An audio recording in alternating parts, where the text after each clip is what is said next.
या श्रीस्वयं सुकृतिनां भवनेष्वलक्ष्मी पापात्मनां कृतधियां हृदयेषु बुद्धि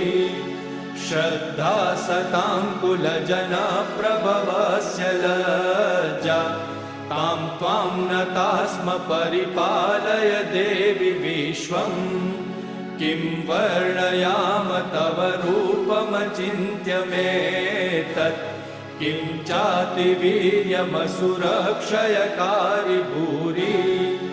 किं चाहवेषु चरितानि तवानियानि